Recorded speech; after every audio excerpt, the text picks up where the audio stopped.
everybody, how's it going? And welcome to my review of Maleficent 2, Mistress of Evil, which is of course the sequel to 2014's Maleficent starring Angelina Jolie. This time around we have Aurora, played by Elle Fanning once again, who wants to marry Prince Philip so they can unite their kingdoms, one kingdom being the humans, the other one being the dark fairies. However, it turns out that Prince Philip's mum, played by Michelle Pfeiffer, she's a nasty little bitch and she actually wants to start a war. She wants to use Maleficent as a pawn in order to start a war between the two factions to basically wipe out the fairies and everything, and so they can be the reigning kingdom. So back when the first Maleficent came out, I was really intrigued by the concept of it. The whole idea that we were being told the Sleeping Beauty story from the villain's perspective. And of course, being such an awesome looking villain, like that was one thing, the look of that character I was on board with from day one. I just think Angelina Jolie looks incredible in this role. And I like that, yeah, she wasn't just a straight out antagonist, like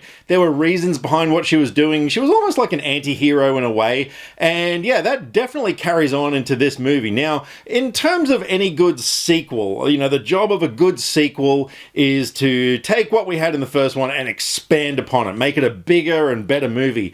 And this movie really nailed that in spades. I mean, the first one I thought was a good movie. It wasn't quite great. This one, it's borderline, it almost reached that plateau of being great. I really enjoyed this movie a lot more than I thought I would. So taking into account what a sequel should do, this movie does it very, very well. Not only does it give us a bigger story, but it really expands on who Maleficent is. We are introduced to a lot more of her kind. And whereas the first movie was kind of in that trap of staying within the confines of the Sleeping Beauty story, this time around, of course, you know, the scriptwriters have got free rein to carry it into a whole bigger place, and yeah, they really did. The whole war between the two factions towards the end was amazing to look at. This whole film was really jaw-droppingly gorgeous, which I kind of expected it would be. But yeah, like the scenery in this, so many shots in this movie just really made me go, wow, like it looks amazing. So the cast is some really fine actors, aside from Michelle Pfeiffer, who was just brilliant in this role. I'll get to her soon. We also had Chiwetel Ejiofor. I think I'm pronouncing his name right. I mean, this guy is absolutely amazing in anything he does, and yeah, in this movie, wow, he was so good. Like, all the performances in this movie were fantastic. Angelina Jolie, once again, was just brilliant in this role, and her range was so vast. You know, she went from, you know, this kind of malevolent, evil sort of a character to something more jovial. There was a few good laughs in the film, and yeah, and again, she just looked incredible. The whole makeup and costume, everything about her was just stunning. One criticism of the film that I've been reading in a few places is that there's like an overabundance of CG in a lot of scenes. Like, it kind of is a bit of a sensory overload, and yeah, I do kind of agree. Like, there were some scenes that were just like, wow, there's a lot of pixels going on here. But that being said, you need it to tell a story like this. You know, anything involving a fairy tale kind of scenario, yeah, you can't really do it without using a lot of CG. And yeah, so while there was a lot, I kind of felt it enhanced the story. It wasn't just there for the sake of having some CG in the film. And through the first two acts, you know, I was engrossed in the story. Like, I was enjoying what I was watching, but yeah, it just kind of never really took me to, you know, the place where I wanted to be going until the third act happened. And my God, that third act has, yeah, it turned the film from good to really good. There is some stuff that happens in the third act that is really dark.